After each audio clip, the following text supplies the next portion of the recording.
所有嘢都要有心，要有 heart，要 keep 住自己嗰個熱誠咯。可以一路工作，一路發展自己嘅興趣，最後可以實現我嘅夢想。用音樂去發展到我自己嘅事業，教到俾每個人，影響到每個人之外，甚至可以將我自己下一代都可以去傳授落去。大家好，我係小麥子啊！循理會屯門青少年綜合服務中心歡迎你。喺呢度，我哋陪住兒童、青少年成長，同佢哋一齊尋找自我，追尋夢想，貢獻社會。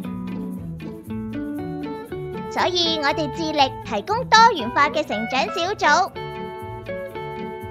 發展活動、入校服務、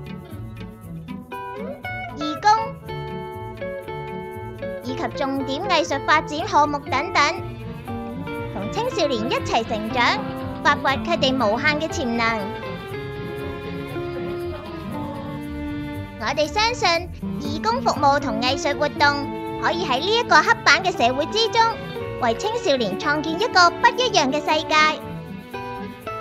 我哋一齊睇下中心嘅青少年喺義工服務同埋藝術之中有啲咩得着啊！咁影相帶俾我好多改變，佢令到我更加向外，主動性提高咗好多咯。音樂令我性格改咗好多咯，一個人睇任何嘢都可以客觀啲。了解到呢個社會多啲嘅，就令到我喺呢幾年大膽咗啦，甚至策劃能力都好咗嘅。喺循理會度令我見識咗好多啦。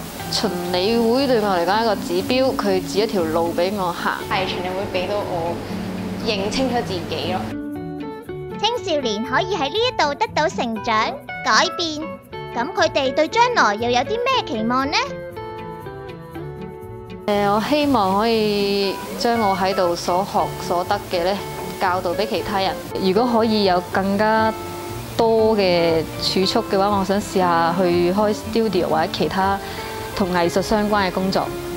即係令到多啲人更加重視翻文化啦，或者藝術呢樣嘢，唔止話音樂。咁所以希望到每一個人都可以去俾時間去停留下自己，或者去欣賞翻其實我哋香港都好多為藝術努力緊嘅人。如果我冇咗呢個熱誠，咁就好似冇咗靈魂嘅一個人，唔知自己做緊啲乜嘢啦，同埋乜嘢都要去試，要夠膽咯。因為你自己驚怯就放棄咗一個機會，咁你就永遠唔知道自己行到有幾遠咯。